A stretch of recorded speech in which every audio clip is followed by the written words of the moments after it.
Hi everyone, I'm Maria Goretti and I'd like to welcome you to First Post's 9 Months Season 4, India's first show on the very magical and bittersweet journey of parenting and parenthood. Well, in our previous episode, we tackled a pretty big subject, the emotional, mental and physical development of children and the role we parents can play to help them make the most of these years. Well, today's topic is even bigger. How can we prepare our children for the big bad world? How do we maintain their natural curiosity and their freedoms while also keeping them safe? How do we talk to our kids about the many dangers surrounding them without creating unnecessary or sometimes irrational fears? How do we inculcate a healthy attitude towards their bodies, sex, and the opposite sex during this critical time? I know these are uncomfortable questions and some of us don't really want to think about it. But in ignorance and darkness is where danger lies. I think it's fair trade that we think about these things now rather than later.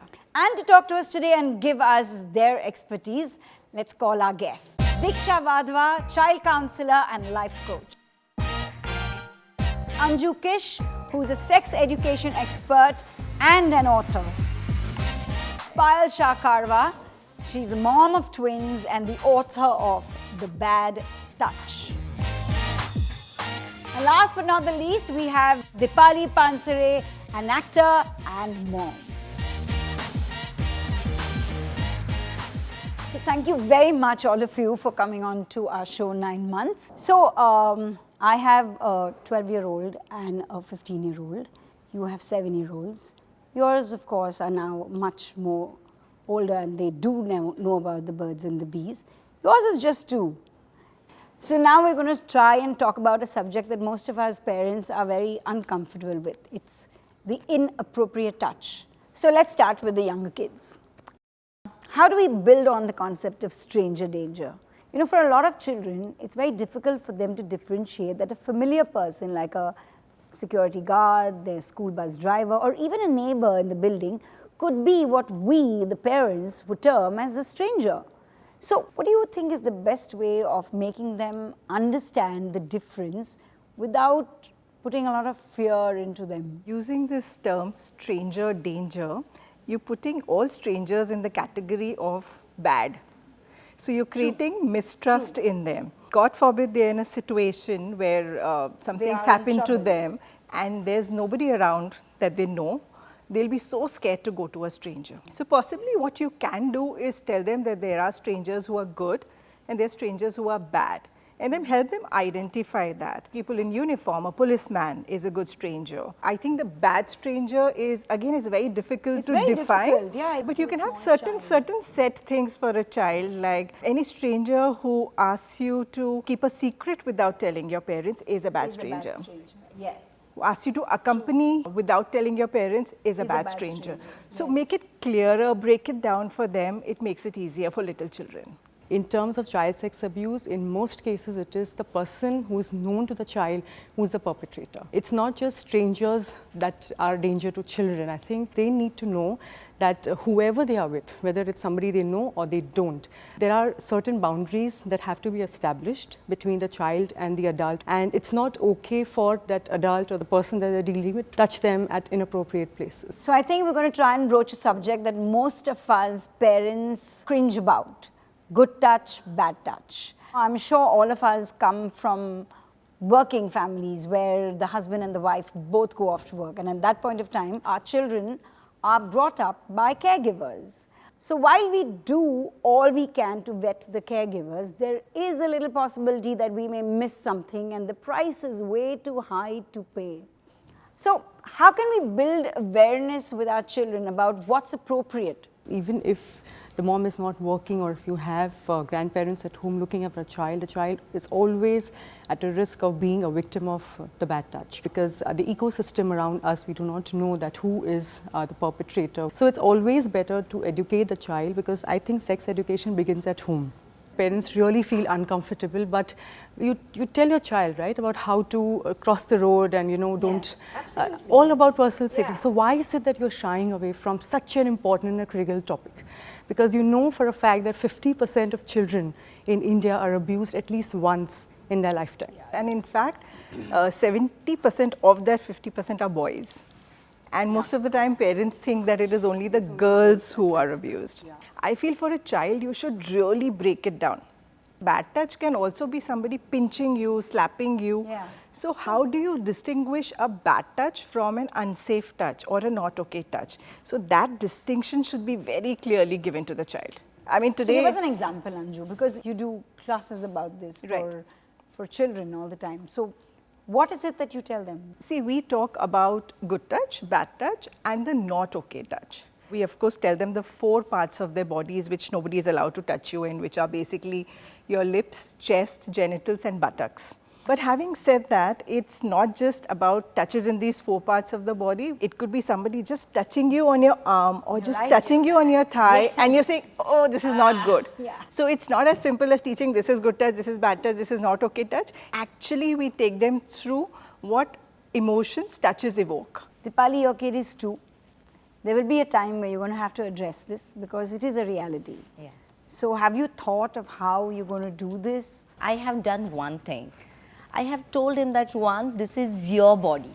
And if you don't want mama or dadu or anybody to touch you, you just have to scream no. That's very beautiful thing to do. You have to empower them, like reading out stories about good leaders besides the fairy tales. If you start reading out incidents and while you are reading it out, you can give your views and opinions and sneak in the information about what your views are. So in fact, when we do the safety, my body is mine, the good touch, bad touch, not okay touch workshop, we throw out scenarios at them.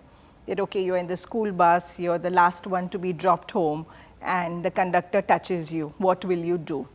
In that, you are actually teaching them what to do rather than putting the onus on the child that when this happens, figure it out. Okay. We So can't you do give that to them the child. paths to- Give them paths. But you know what, a lot of times kids who are abused don't talk to their parents about it. Yes. And we've come across a lot of those cases. And I think the root of that is the fact that we always try to find the blame in the child. For example, if your child suddenly develops a cold, your reaction will be, Because you did drank you cold have water." something cold? Yeah. Yeah.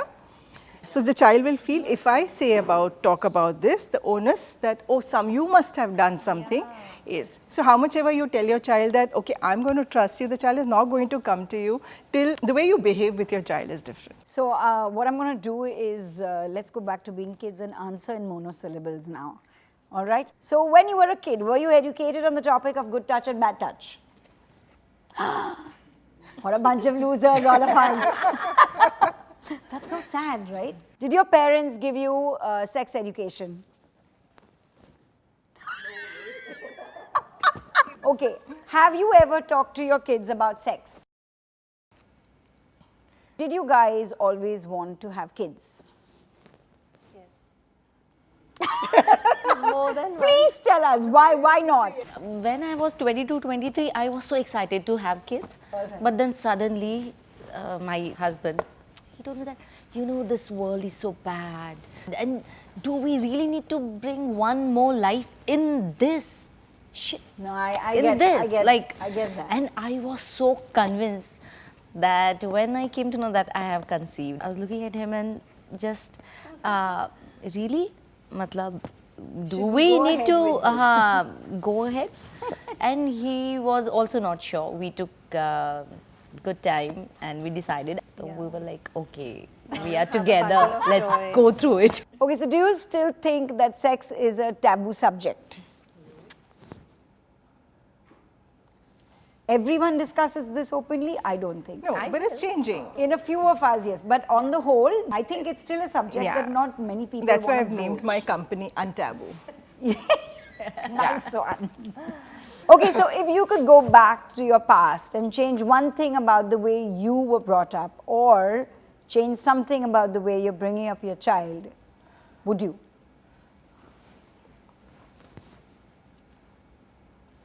I was told by my cousin that if you dance with boys, you'll become pregnant. What? She messed my teenage years. Are you serious? I believed for so many years, and once I actually, there was a party and I would dance at a distance of like 3 feet, and once the slow music was playing and that guy pulled me close, and I was so scared that shit, am I pregnant? Damn funny. So I'm sure there's going to be a day very soon when my daughter's going to come and tell me that she has a crush on somebody. And I think for her to come to me and be able to tell me all this, there has to be gates opened up before that. So how do you make it smooth for them? You can start at the age of 4 to 5 years. When you start communicating with them at that age and you have it regularly, it's going to go a long way. It's like math. You don't tell a child, okay, solve this algebraic equation. You know, you first teach them numbers. That's true. So you can't make a teenage child sit and say, okay, today is the day we're going to talk about sex education. Yeah. So you do feel that what the children today get in schools is not really sex education. There is hardly any sex education. There's typically a counselor would be called, girls will be sent to another room and they'll be spoken about periods, guys will be gawking and wondering what's happening in that room. But also having said that, a lot of schools are taking the initiative now for sex education, but overall if we see, that's a very small percentage. What is that appropriate age where you can actually tell them like it is and expect a slightly mature reaction to what you're saying? I think you should just go with the flow. If a question comes up by a child, please answer that question. Because if you don't answer that question, the child is going to go on the internet and is going to find out. But I also suggest that when the girls especially are reaching puberty, to normalize the experience of having menstruations, you need to prepare her beforehand. So when they hit puberty, you have to tell them that this is the next change they need to expect. So when they actually experience it, it's like, okay, yeah, I know about this. I know some of us make up really silly stories when kids ask us where babies come from. At the same time, I'm keenly aware that with the internet, with nudity, with sexual content in so many shows, the exposure to sex is also greater. So how do you normalize visuals you see into your everyday life? My sister used to tell me that you are from garbage bag. We brought you from there. You are not part of us. So, I don't know why kids do this, but all kids do this. They all do this to one another. Yeah, they're jealous of each other. I guess that's why. Because mamas love little ones more. Probably. We don't talk about these topics with our children because we presume that they want to know the entire story behind it. Even a little child asks you, how does a baby come into the tummy? We're like, oh my God, do I have to tell that 6-year-old about the sexual act? You don't. So if we start doing that, then whatever we see on television, whether it's a kissing scene or it's nudity, you will know that you can start a conversation. In fact, they are teachable moments. Also, I feel that children are not sexual beings till a certain age, you know, so especially the age that my kids are.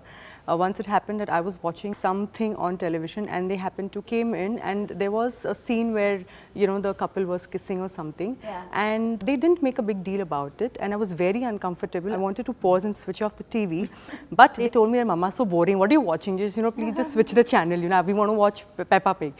Kids are very smart. If there's a kissing scene coming and you're sitting with them and they're very young, they will hide their face. Yeah, I used to do that. So that means that they're already aware that there's something wrong with them. They want to portray that they're very good children. Mama, please change the channel. I am not interested in this. They are definitely interested in it.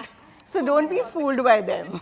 So how in today's day and age, how do we handle sexual orientation? How do you make your kids comfortable with the rest of society that may not be what you think is normal? Again, that learning has to begin from when the child is younger, when you talk about inclusivity. True. Yeah, that inclusivity could be for a different race, it could be for an economically different person, it could be for somebody who's a vegetarian or a non-vegetarian. And if you teach that inclusivity, as they grow older, it will be very easy to talk about sexual orientation and how acceptance and inclusivity is important. But I think in our society, all of us Indians, there is a part of us that celebrates the difference, and yet there is part of society that looks at somebody who is not what you consider normal like the rest of them as somewhat less. How do you tell children that everybody is alike. We just need to give that person comfort that it's okay and it's super fine. You are just normal and I will still love you. I think our movies need to change too. I think that one film which did a lot of damage was Dostana. So in school, even if a boy held the other boy's hand and they walked, they were called gay. Yeah. Anytime a boy is effeminate, he's called gay. So I think that understanding of what it means should come, not just from parents, but probably a very responsible media. You know, when we talk so openly to our kids about sex, about sexual orientation, there comes that little hiccup when children are discovering their bodies. How do you handle masturbation, which is actually a function of the body? It is even a more taboo topic than sex. So you'll probably even discuss sex with your friend, but you will never talk about masturbation. But masturbation is one of the most safest way to release your sexual energy, and they say 99% of at least males masturbate, and the 1% who say they don't are lying. So do you speak to your children about this? I do. At what age is it okay to talk to them about When this? they start puberty. Because when they start puberty is when the sexual feelings begin. And it's like crushes. Whether you want your child to have crushes or not, your child will have crushes. So better don't brush it under the carpet, talk about it and teach them the healthier practices, teach them responsibility, teach them the do's and don'ts associated with it. What I feel that it is the word sex education which we shy away from because of the word sex in it. So parents, don't ever get scared of sex education because there's a word sex in it. See the bigger education right next to it. Well, this was such an enlightening discussion. I think there is a lot that we have to learn, have learned, and a lot that we can re-examine. Today was another one of those episodes where we packed in a lot of information and a lot of insight. So don't hesitate to watch it again if you need to. And here's a quick recap. Stranger danger and the stranger next door. The big bad world of abduction. Talking to children early and giving them a full and accurate picture of what can happen when they ignore the rules is important. Good touch, bad touch, and the bathing suit rule. It's important to have clear definitions of what inappropriate touching is, recognizing abuse and gaslighting. Sex is normal, talk about it. By having open conversations and by building a certain normality around sex, we take away unhealthy curiosity and have children who are well informed and far less likely to get into trouble. Take charge of their sex education at an age that feels appropriate to you. Remember, being a great parent is mostly about being there for your kids. The rest is just details. Enjoy your journey, you're doing just fine. Well, thank you so much for coming on to the show, and it's been really wonderful. And a little token of our appreciation is our mother care hamper.